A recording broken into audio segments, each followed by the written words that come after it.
Estamos de volta, hoje conversando com Ana Leon Gonzalez, assessora da Secretaria Municipal de Direitos Humanos e Cidadania, e William Laureano, assistente sênior do Acnur.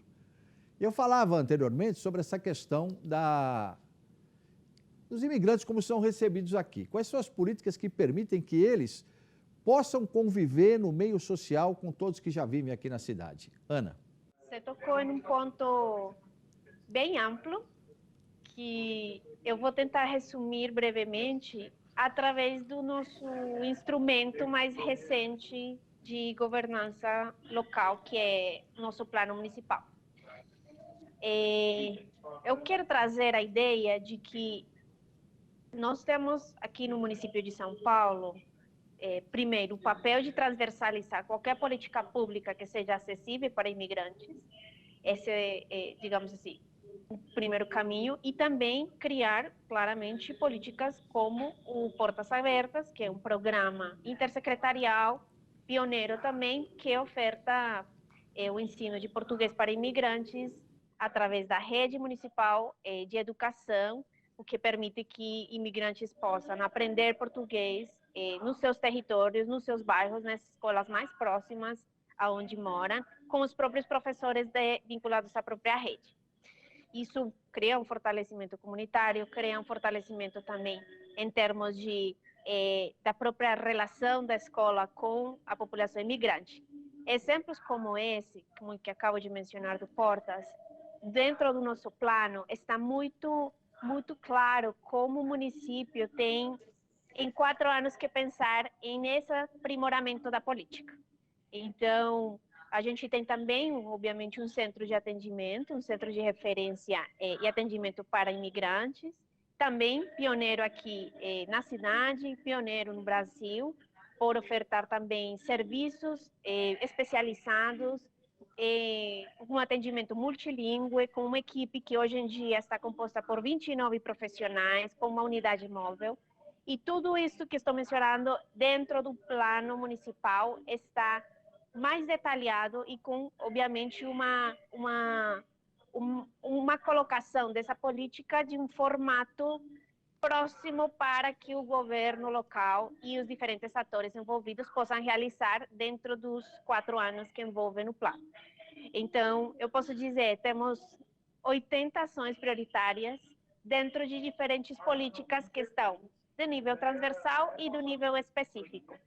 E para a gente é um grande também processo de poder materializar, através desse plano, todo o esforço que o governo municipal, que o governo local tem realizado ao longo da criação da própria coordenação e dos anos anteriores, né, também pelas próprias entidades, e se colocar como desafio, né? Em 2024 teremos já uma ideia muito clara de essa realização dessas políticas. Quero saber do William uma questão também interessante, Ana. Depois eu queria que você também falasse sobre esse assunto, porque a gente sabe que a cidade de São Paulo, sem dúvida nenhuma, é um município que é construído por imigrantes, tanto do Brasil, que vem de outros estados, como também de imigrantes que vêm de diversos países. Mas, lamentavelmente, a gente sabe que existe a questão da xenofobia contra imigrantes que chegam em São Paulo, né? E isso efetivamente acaba sendo um problema. Então, eu queria saber do William como é que o Alto Comissariado avalia essa situação. É, de uma certa forma, uma dificuldade. Como lidar com isso para tentar efetivamente tirar pelo menos esses focos onde existe essa xenofobia, William? De fato, é um problema imenso, acho que é uma dificuldade que todo mundo que trabalha com migração enfrenta em algum momento, né?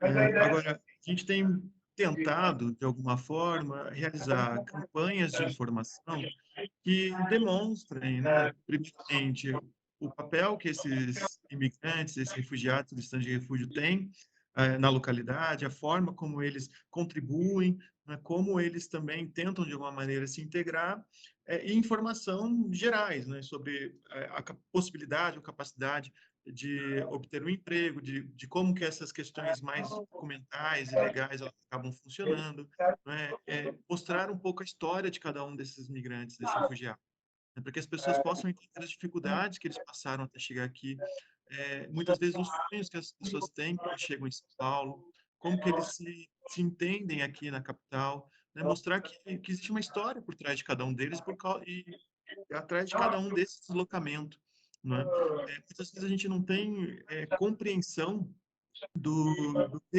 que essas pessoas passam para chegar aqui no Brasil. E não temos compreensão de que chegar aqui no Brasil, estar aqui, muitas vezes é a solução, é a salvação dele e da comunidade. Não é? As pessoas que vêm para proteger a sua vida, que vêm porque a vida está ameaçada, se permanecer no país de origem, eles estão em risco de morte. São pessoas que muitas vezes se tornam a pessoa que consegue recurso suficiente para alimentar uma comunidade inteira. Então, nós não temos essa dimensão, muitas pessoas não têm essa dimensão. E ao não ter essa dimensão, ficam com aquela ideia mais antiga de que vem para roubar o meu emprego, as pessoas não deveriam estar aqui, tem que ser brasileiro e tudo mais, sem ter essa imagem. Então, nós tentamos muitas vezes fazer por meio dessas campanhas com que a população entenda de alguma forma, não é? Como se dá essa questão, né? Até recentemente nós conseguimos com a escola de samba do Salgueiro que tivéssemos uma ala com a participação de refugiados, né? E tivemos a novela da Globo que foi feita Órfãos da Terra. Então todas essas ações de informação, essas ações de mídia, né, elas muitas vezes nos ajudam a mostrar para as pessoas essa realidade, sabe? E essa questão, né, sem dúvida, né, Ana, é uma questão que acaba trazendo dificuldades, né, para o próprio trabalho que vocês realizam, que a gente sabe que é um trabalho que, inclusive, ele é utilizado como referência em outros municípios, mas isso é uma dificuldade, essa questão da xenofobia, né, Ana? Sim, Carlos. E temos também que levar em conta que justamente todas as condições de desigualdade geram e agudizam, né, colocam muito um recalque em essas populações que são mais vulneráveis de uma forma de, né, colocar apontar o dedo para um problema muito maior. A xenofobia, ela está, em certa medida, e aqui no Brasil entendemos como a legislação vem também tocando dessa relação, né, normativa, junto com outro problema muito relevante aqui no Brasil, que tem a ver com racismo. Então, a gente vem de processos históricos muito fortes, que já, obviamente, deixam umas marcas que a gente tem como poder público um papel fundamental de informar a população de que são sujeitos de direitos.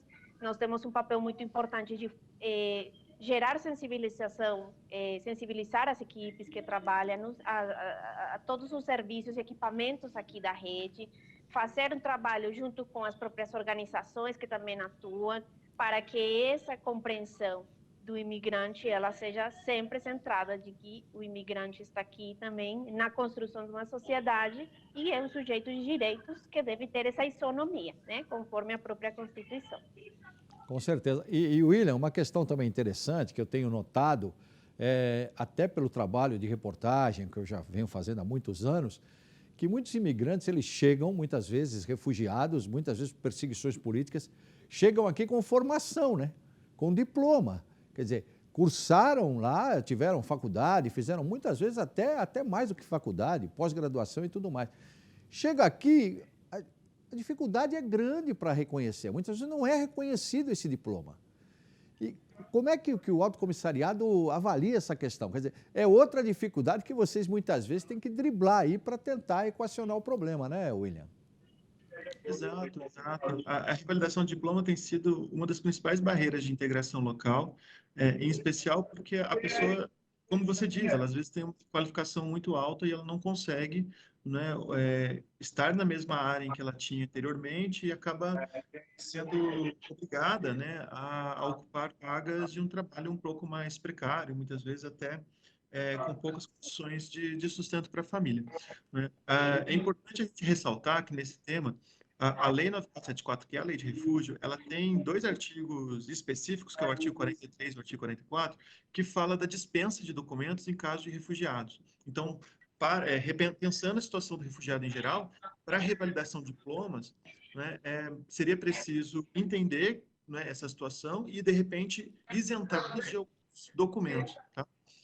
Pensando nisso, o Acnur tem, por muitos anos, mantido um projeto que é de uma organização parceira chamada Compassiva, que ela é especializada em fazer a revalidação de diplomas. Então, ela tem recebido esses refugiados, faz todo o processo junto à universidade e tem tido relativo sucesso na revalidação de alguns dos diplomas, né? Claro que o Brasil é algo amplo, né? Assim, os números podem não ser muito grandes, mas a organização está aqui em São Paulo e tem prestado esse apoio.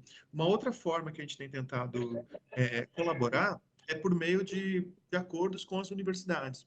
Então, nós temos um projeto que chama Cátedra Sérgio Vieira de Mello, que é com as universidades públicas e particulares, né? São algumas delas aqui, mesmo na cidade de São Paulo, no município de São Paulo, tanto a USP, a PUC de São Paulo, mais próxima aqui ainda a UFABC, a Unisantos e a Unicamp, muitas delas realizam, né, a revalidação de diploma, e a gente tem tentado, então, com essas universidades, conseguir alguma norma de facilitação para a revalidação de diplomas, né, de refugiados, de imigrantes muito vulneráveis, inclusive com a isenção do pagamento.